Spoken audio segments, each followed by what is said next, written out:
Hello friends, आज हम discuss करेंगे ऑर्गेनोमेटेलिक कंपाउंड्स ऑफ मरकरी के बारे में। इनको हम ऑर्गेनोमरकरी कंपाउंड्स भी कहते हैं। अब ऑर्गेनोमरकरी कंपाउंड्स की बात करें तो ये दो तरह के होते हैं।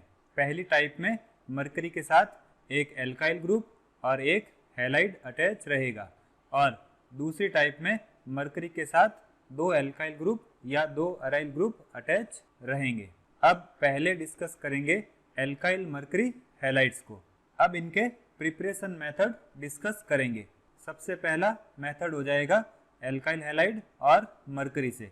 देखिए, इन दोनों की रिएक्शन सनलाइट की प्रेजेंस में जब करवाते हैं तो एल्काइल मरकरी हैलाइड का फॉर्मेशन होता है। अब ग्रिग्नार्ड रिएजेंट और मरकरी क्लोराइड की रिएक्शन टेट्राहाइड्रोफ्यूरेन की प्रेजेंस में करवाते हैं तो एल्काइल मरकरी क्लोराइड का फॉर्मेशन होगा। टेट्राहाइड्रोफ्यूरेन का फॉर्मूला ये होता है।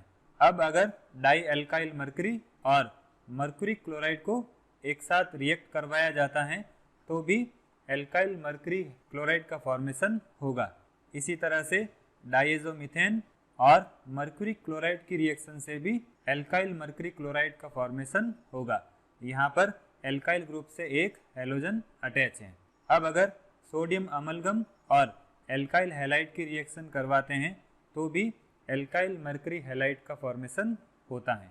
देखिए, सोडियम अमलगम की बात करें तो सोडियम के साथ जब मरकरी मिक्स की जाती है तो उसको सोडियम अमलगम कहते हैं।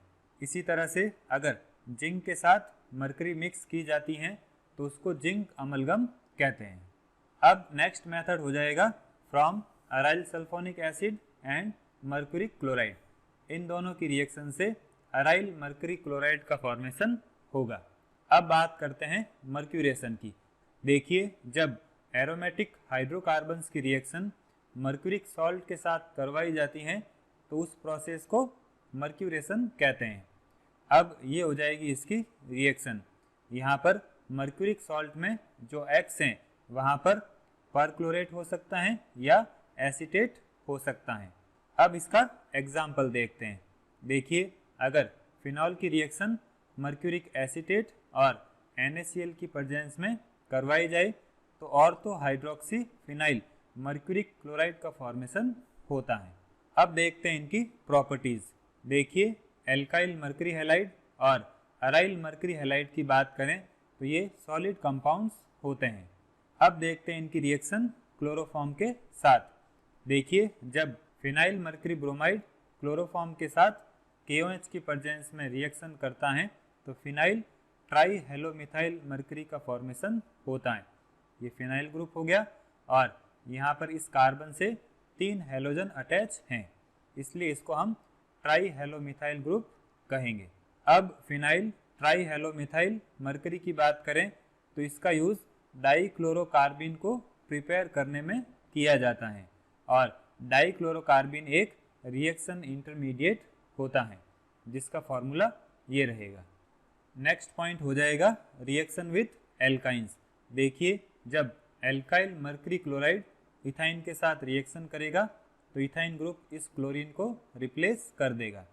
फिर हो जाएगा reaction with try alkyl phosphine. देखिए, इन दोनों की रिएक्शन से एक कॉम्प्लेक्स कंपाउंड का फॉर्मेशन होगा।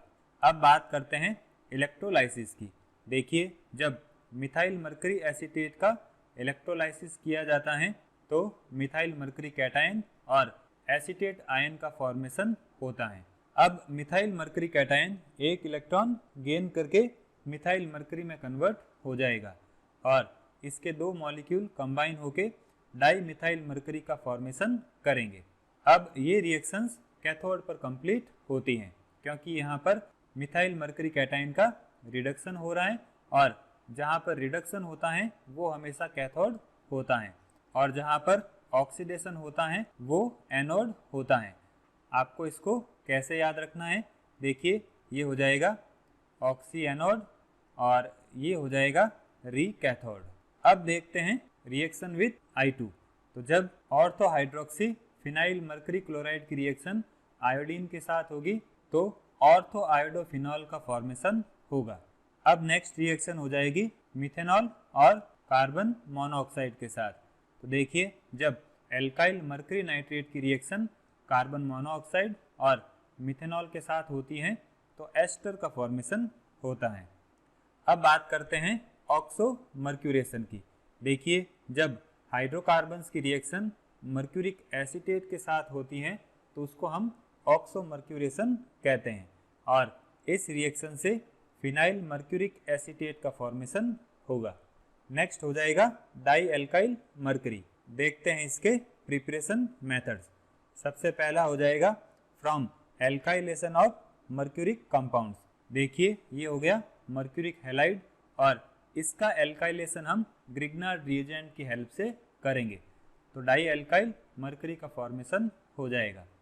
फिर ग्रिग्नार्ड रिएजेंट और मर्क्यूरिक कंपाउंड्स को रिएक्ट करवाते हैं तो उस केस में भी ग्रिग्नार्ड रिएजेंट का एल्काइल ग्रुप मर्करी के साथ अटैच हो जाएगा और डाई एल्काइल मर्करी का फॉर्मेशन होगा।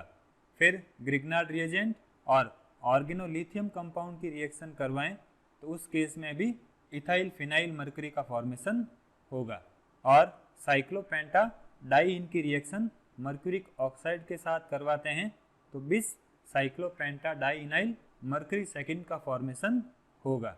और मर्क्यूरिक कंपाउंड्स को KCN के साथ अगर रिएक्ट करवाया जाए तो डाई इथाइल मर्करी का फॉर्मेशन होगा और उसके साथ एक मर्करी के कॉम्प्लेक्स का फॉर्मेशन भी होगा। अब देखते हैं इनकी प्रॉपर्टीज। देखिए dialkyl mercury compounds poisonous volatile liquids होते हैं और इनकी हेल्प से हम दूसरे ऑर्गेनोमेटेलिक कंपाउंड्स की सिंथेसिस कर सकते हैं। जैसे सोडियम का ऑर्गेनोमेटेलिक कंपाउंड हम डाई एल्काइल मर्करी की हेल्प से बना सकते हैं। इसी तरह से कैल्शियम, एल्यूमिनियम, गैलियम और जिंक के ऑर्गेनोमेटेलिक कंपाउंड्स भी हम डाई एल्काइल मर्करी की हेल्प से बना सकते हैं। अब बात करते हैं इनके यूजेस की। देखिए इनका यूज़ दूसरे ऑर्गेनोमेटेलिक कंपाउंड्स की सिंथेसिस करने में किया जाता है।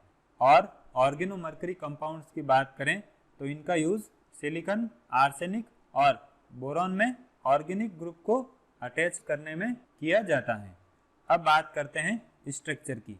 देखिए यहाँ पर हम ऑर्थोफिनाइल मर्करी और 2,2-बाइफिनाइल मर्करी के स्ट्रक्चर डिस्कस करेंगे। अब ऑर्थोफिनाइल मर्करी के डाइमर की बात करें तो ये अनस्टेबल रहता है क्योंकि इसमें जो बॉन्ड एंगल है वो 120 का होता है और अगर ट्राइमर की बात करें तो उसमें बॉन्ड एंगल 180 डिग्री का होता है, इसलिए ये स्टेबल स्ट्रक्चर होगा।